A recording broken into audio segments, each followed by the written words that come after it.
ఆంధ్రప్రదేశ్ రాజకీయాల్లో కీలక పరిణామాలు చోటు చేసుకుంటున్నాయి.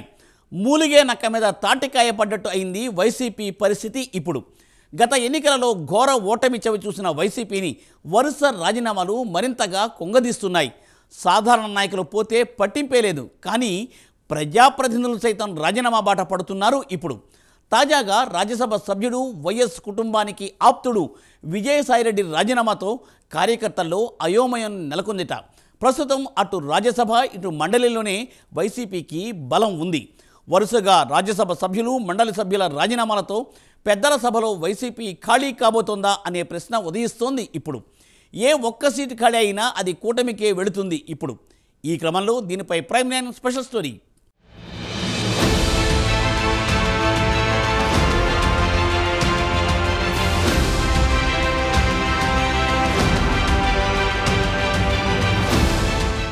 ఓడలు బళ్ళవుతాయి, బళ్ళు ఓడలవుతాయి అంటే తాజాగా వైసీపీ పరిస్థితి చూస్తే ఇదేనేమో అనిపిస్తుంది. వైసీపీ అధికారంలో ఉన్నప్పుడు తమకేంటి, తామేం చేసినా అడిగేవాళ్లు లేరనే చందంగా వ్యవహరించారు వైసీపీ నేతలు.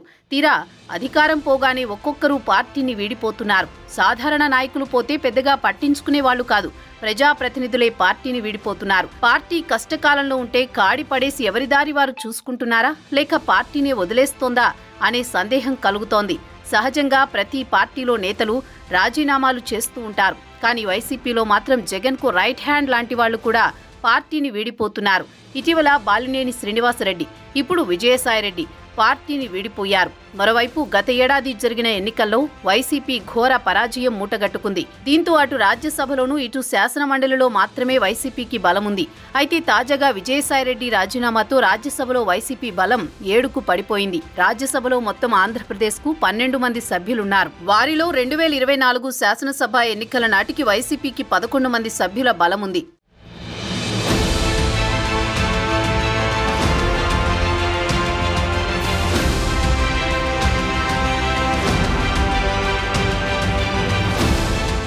గత ఏడాది సార్వత్రిక ఎన్నికల తర్వాత వైసీపీ ఘోర ఓటమి చవిచూడడంతో వైసీపీ నుంచి రాజీనామాల పర్వం కొనసాగింది.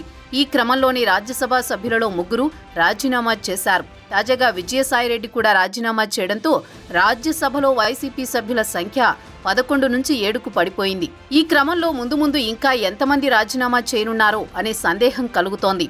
మరోవైపు శాసన మండలిలో కూడా వైసీపీకే బలముంది. శాసన మండలి నుంచి కూడా రాజీనామాల పర్వం కొనసాగుతోంది. కూటమి అధికారంలోకి వచ్చిన తర్వాత ఇప్పటి వరకు 6 ఎమ్మెల్సీలు రాజీనామా చేశారు. రాజ్యసభకు గాని మండలికి గాని వైసీపీ సభ్యులు రాజీనామా చేస్తే తిరిగి మళ్లీ వైసీపీ నేతలే గెలిచే అవకాశాలు లేవు. వైసీపీకి అసెంబ్లీలో తగినంత సంఖ్యాబలం లేదు. కూటమి పార్టీ నేతలే గెలిచే అవకాశాలున్నాయి. దీంతో పెద్దల సభలో వైసీపీని ఖాళీ చేయడానికి కూటమి కంకణం కట్టుకున్నట్లు తెలుస్తోంది. మరోవైపు సభ్యుల రాజీనామాలను మండలి చైర్మన్ ఆమోదం తెలపడంతో ఈ క్రమంలో అవసరమైతే శాసన మండలి చైర్మన్ కొయ్య మోసేన్ రాజును కూడా లాగేయాలని టీడీపీ చూస్తున్నట్లు తెలుస్తోంది.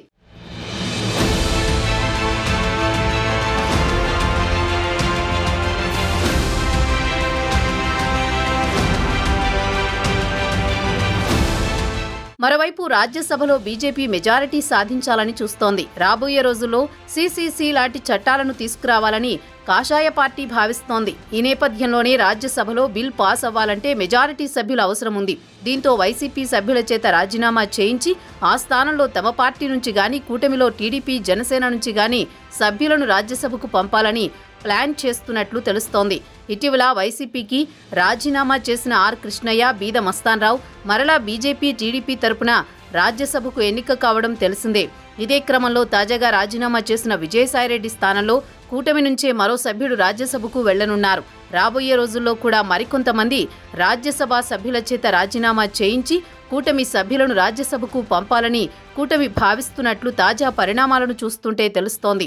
ఇదే క్రమంలో ఇంకా కొంతమంది వైసీపీ శాసనమండలి సభ్యులు కూడా రాజీనామాలు చేసే దిశగా ఉన్నట్లు తెలుస్తోంది. మొత్తం మీద 2 పెద్దల సభల్లో వైసీపీ మెజారిటీని తగ్గించే పనిలో పడింది కూటమి. చూడాలి మరి ఏం జరుగుతుందో రాబోయే రోజుల్లో.